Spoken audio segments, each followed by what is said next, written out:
Hey there, I want to share a thought with you that relates to leadership, but ties leadership to social media.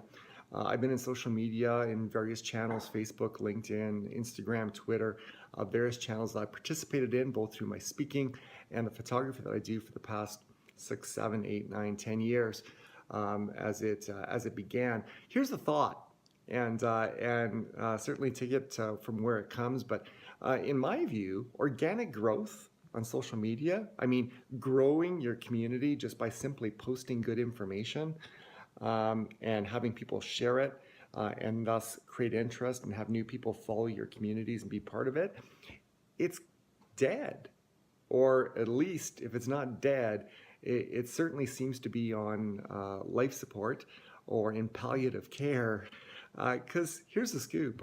You know what? I do believe that if you're going to be successful in building communities on social media, and nobody disagrees with this, you create content that's valuable to your audience. Nobody wants to join a community where they're just being sold. So you've got two other choices. You can entertain, you can educate, and I've been doing that. But the truth is, and it's not even an evil plot by the Big Five, I don't think. It's simply it's to do with the number of people that are in these communities now, that when I post something, I may have spent a couple hours creating it, but because the communities are getting so much bigger and connections are getting so much larger in terms of number of connections per person, that no matter when I post a post, uh, if they don't see it within 2 to 3 minutes of me posting it, they're likely not going to see it. And what's happening is that I can spend a lot of time creating great content, and the reach that I'm getting from that content today is 1/10 of the reach that I was getting from that content 3 or 4 years ago, by the natural evolution of how these sites are going. So here's my thing for leaders, because social media is a strong hobby, and I love it, and it is the way forward. It turns word of mouth into world of mouth. But as I was in those workshops last week in Vancouver, 2 days working with people how to manage remote employees, and then in Steeltown on the other coast in Ontario talking about managing cross-generationally, um, I I think that's how a lot of people in organizations feel, is that we spend a lot of time creating emails and creating other forms of material that do have a lot of value, but we get frustrated because we feel like nobody's listening. I don't know if that's you.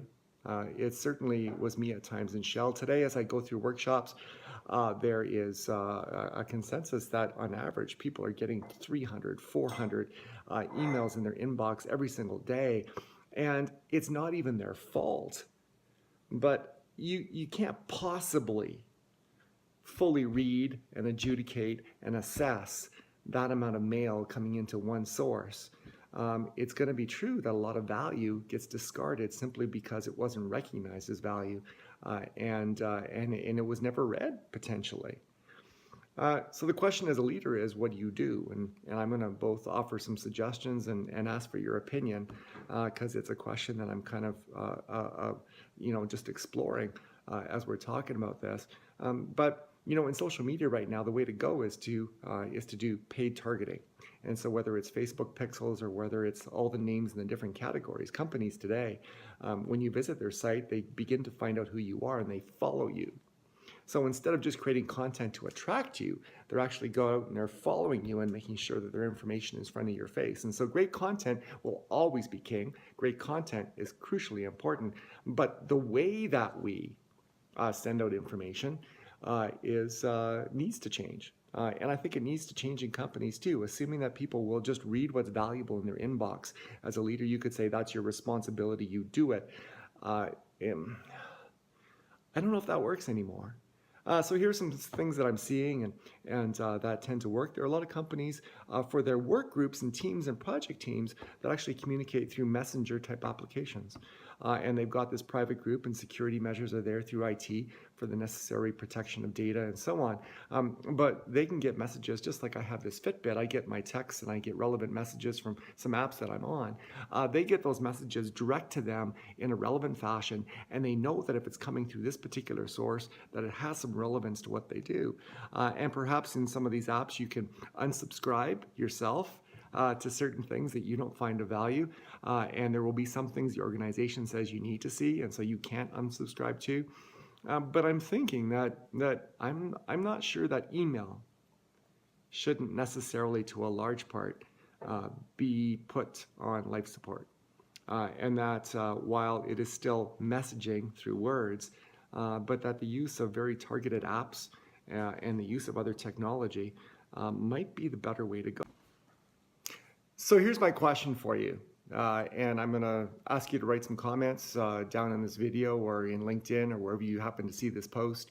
Is what are you seeing out there? What are some of the cool communication tools that are outside of email that companies are using? Maybe your company is using something really, really cool, and it'd be great if you could share it. That cut through the clutter of email, much like the clutter of the social media world today, and allow people to recognize and then obviously dedicate the right amount of time to valuable material that matters to them and that they need to know about in doing their job. I'll look forward to your thoughts, look forward to what's out there. Technology is changing every single day, so I'm sure we're going to get some interesting answers. But write a comment. How does your company cut through the clutter of email? That's the question of the day. Have yourself a good one.